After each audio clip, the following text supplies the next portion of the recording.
And that's exactly where it comes to, because our attitude affects how it is we do things and what it is we look at. I often look at this as the first three letters is blame, excuses, and denial push you in bed. Okay? You can't go anywhere. You're just there, and as long as we continue to blame everything else.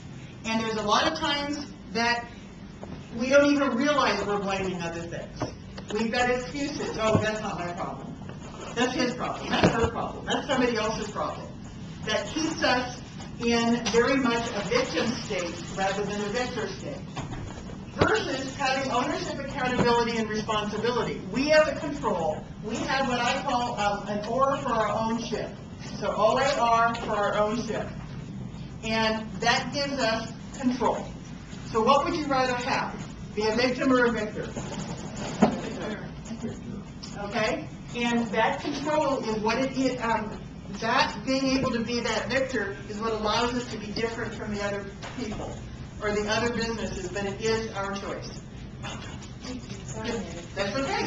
You had indicated you were going to be late.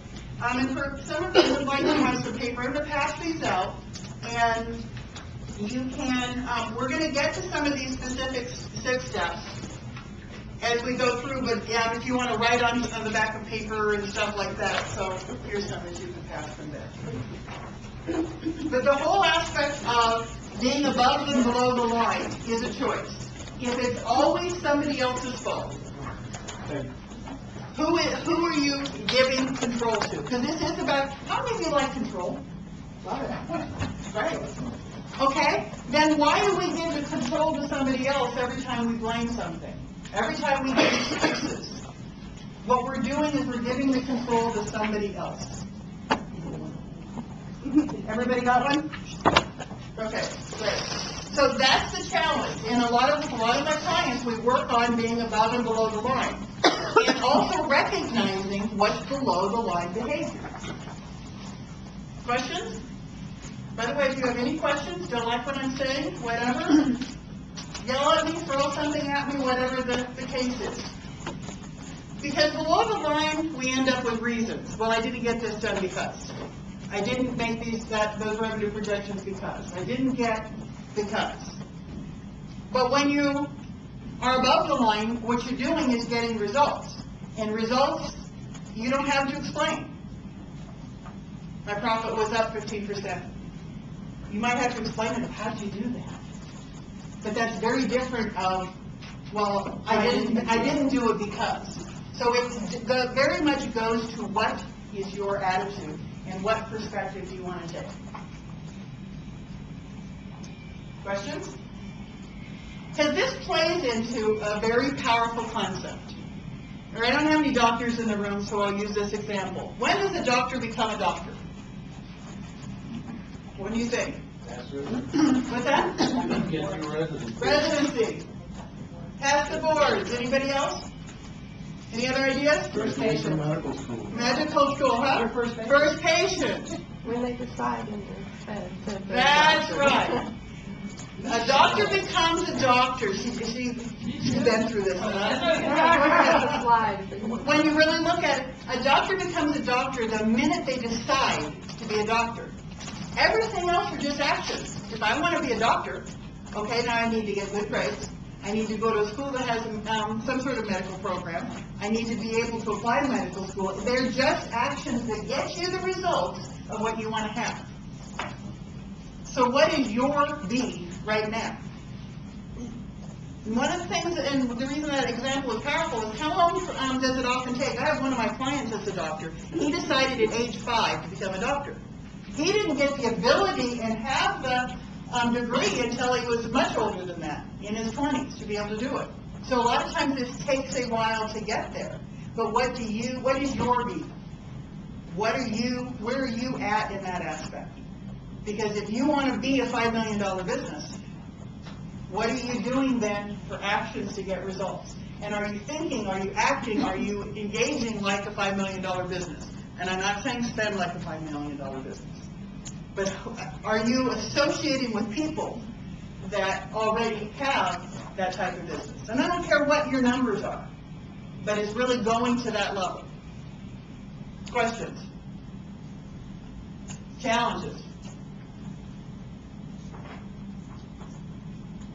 Because here's where it plays into. Remember the old, not the old story, the story of the Titanic. What sunk the Titanic? The iceberg. Was it the part they saw or the part that was underneath the water?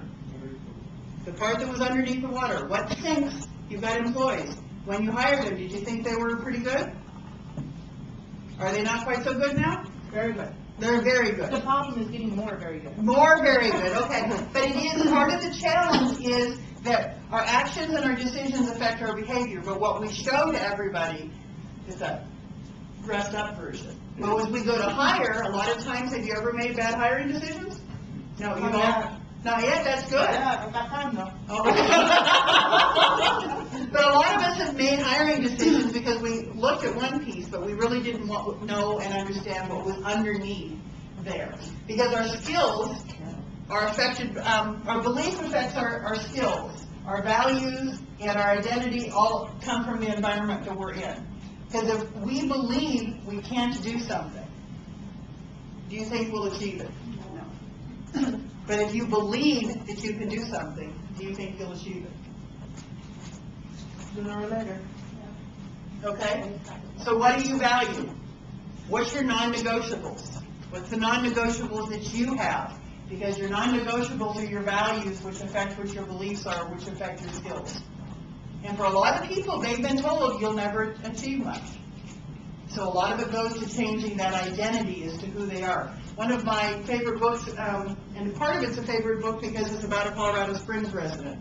You've ever heard of the book, The Upside of Fear? Mm-hmm. Have you ever heard of Wright's Indoor Plumbing and Heating? Mm-hmm. They do HVAC around here. Did you know that the owner of Wright's Indoor Plumbing and Heating used to be spend a lot of time in Canyon City, but not outside the walls, but inside the walls? Okay?